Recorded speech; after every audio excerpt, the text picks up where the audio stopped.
do, do, do, do, do, do. Hey guys, how's it going? This is the Motley Experience Smack Talk featuring your favorite host, Aristides Marusis. Now, Eric Francisco cannot be with us because he is studying for finals, and well, we don't want him on the show. It's just me, you know. I'm just kidding. Anyways, so as you can see, we have finally found a private area, so we're not interrupted. Hopefully, because if someone interrupts us now, then they're either a burglar or they're psycho and they're trying to kill me or something. We don't want that. So, or they're the IRS trying to collect money from me. Anyways, so here we are for this holiday spectacular, this Christmas special, whatever you want to call it. Just going to be a quick one segment, one episode before 2011's up, before we go into the new year, because like I said, we're doing finals. So, and that's why Eric can't be with us. That's why we have to do it in my house, my humble abode. As you can see, I have my wrestling posters, I have my wardrobe, and I'm ready to go. So I am going to try to come up with some new segments for you, a little more organized than our shows usually are, because this show is a work in progress. It's constantly evolving. So I hope you enjoy what we have to offer. So coming up next, it's a segment that I'm going to call Behind the Curtain. And what it's going to be, basically what's going on outside of storylines. What's going on in the actual people that are the wrestlers, their lives.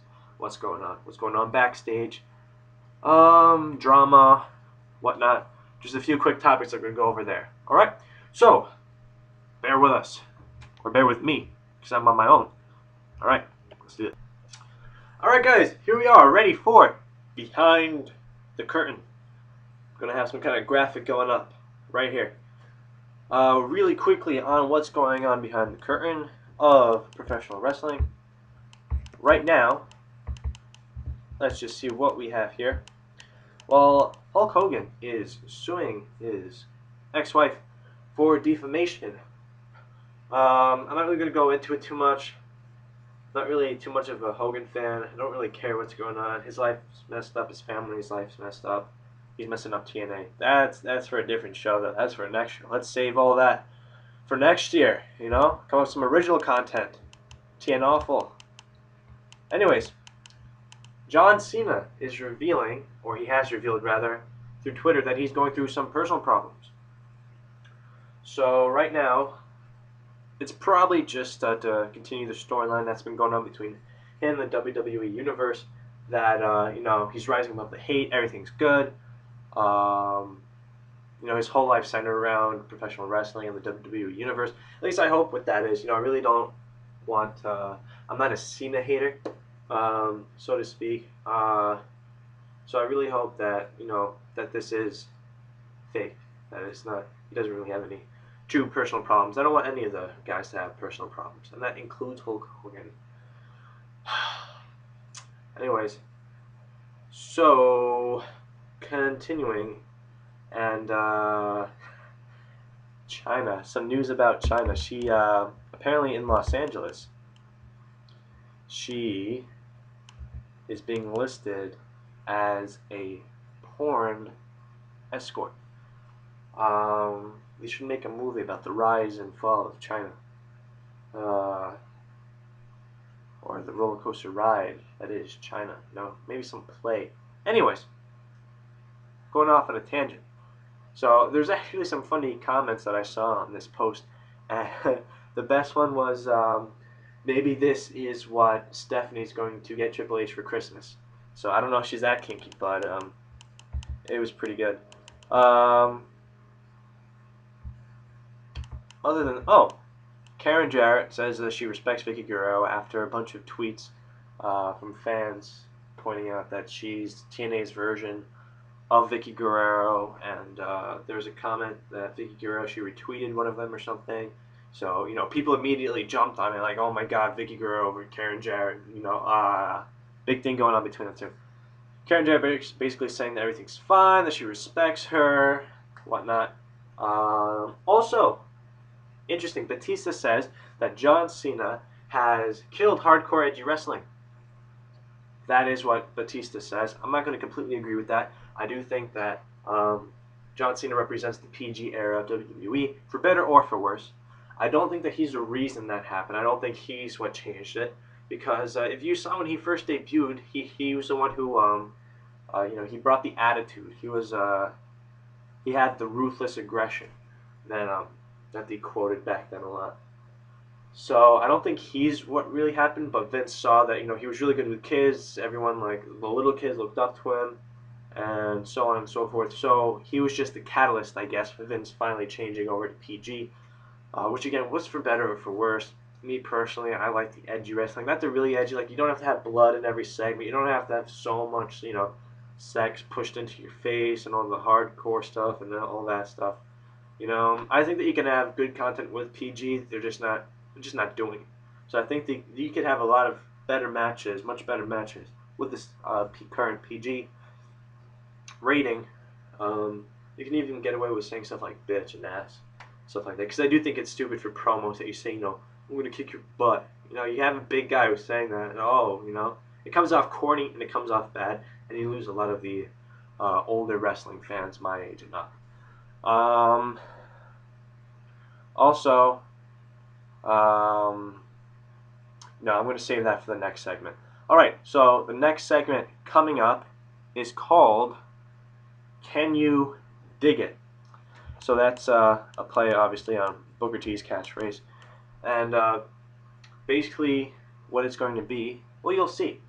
So, but basically, what it's going to be is, if Eric was here, I'd state something, you know, whether it be a promo that Superstar doing, just a general superstar, a current storyline, and he'll say, oh, I dig that, or oh, I don't dig that.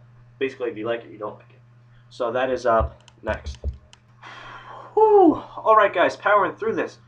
Have to do this under 15 minutes, and I have to get it up before Raw tomorrow, so if I do make any predictions, they aren't wrong. Because if I make predictions after Raw, it looks stupid. You don't want that. So, can you dig it? Things I dig. First off, foremost, Dolph Ziggler, best all-around performer in WWE, in my opinion. Even though I'm wearing a CM Punk shirt that says best in the world, I do think Dolph Ziggler, all around, might actually end up being better than CM Punk.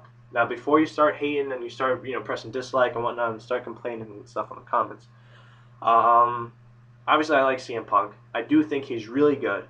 Best in the world. I don't think he's best in the world, you know. He's really good all around. Exceptional on the mic, obviously.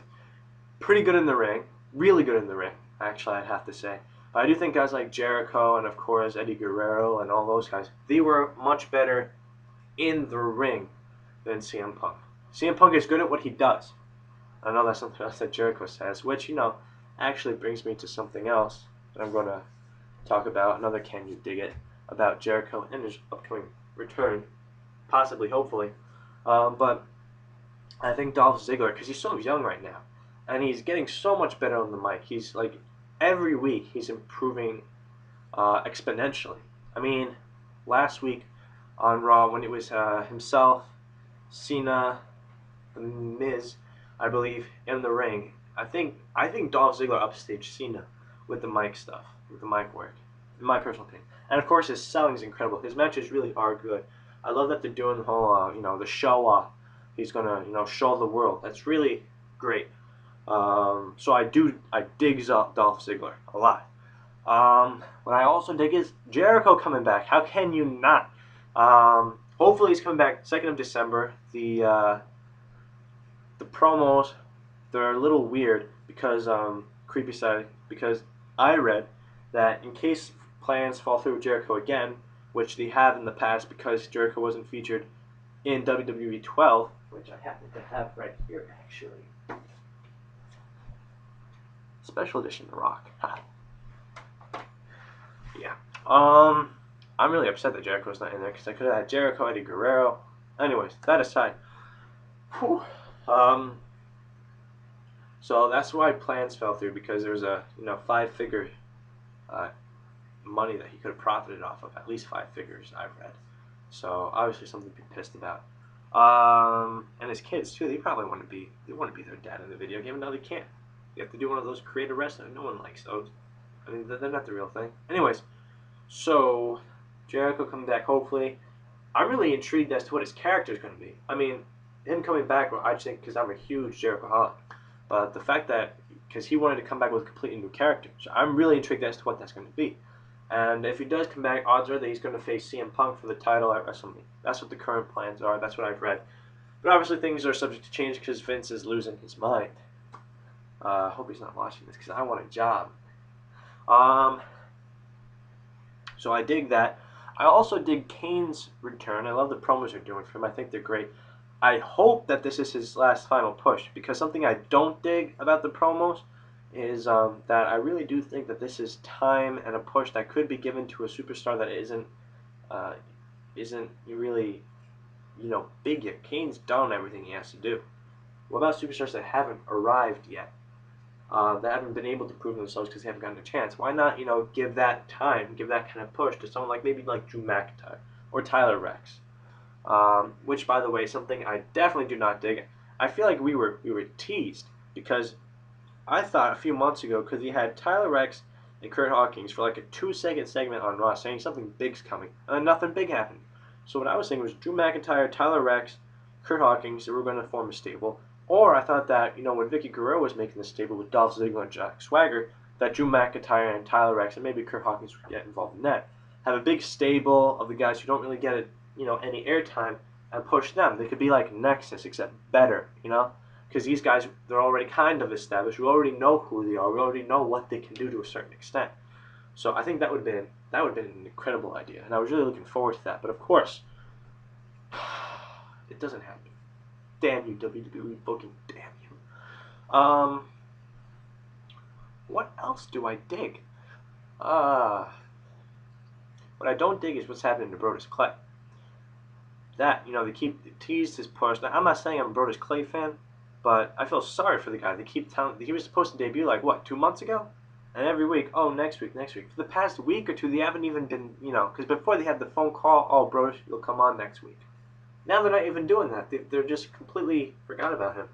Speaking of Brodus, I heard that, I'm going to whisper this to you in case someone overhears me and steals my ideas, that he approached Creative or Vince or someone, and he basically told them that the way he wants to be pushed, because he asked them, what, do you have any ideas?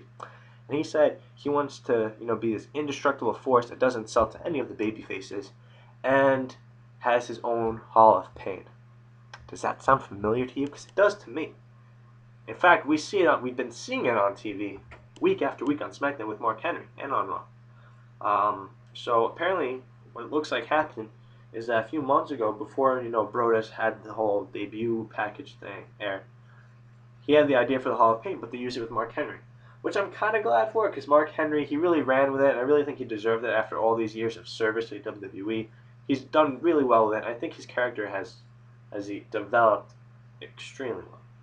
But it sucks for Brodus, a young guy, you have your ideas and they just take it from you, and you can't really say anything because out the door, you're replaceable. So that sucks for Brodus. But I don't sympathize too much, because my guy Drew McIntyre, he hasn't been on Raw for a really long time. In fact, the funny comment I read was that David Otunga's coffee mug has made more TV appearance than Drew McIntyre has. And that's really depressing, because it's true. So I definitely don't think that. I really don't. What I do dig, Slamming Awards, usually they're a pretty good night. What I don't dig is that they only advertise them a week ahead of time. That sucks. Slamming Awards, you should make it a pretty big, Raw event. You should have been advertising this, 3 weeks back? Right around Survivor Series. Should have been Survivor Series. Next 2 big things that you should look out for: Slam Awards, TLC. We didn't know about really TLC too much until 2 weeks ago. So that's it for Can You Dig It? It's a lot better if you have 2 people, because then you can go back and forth and stuff like that. And if we have more time, of course, which I don't right now. So really quickly, I'm going to go into just talk about TLC, Raw, And that's it, guys. So bear with me.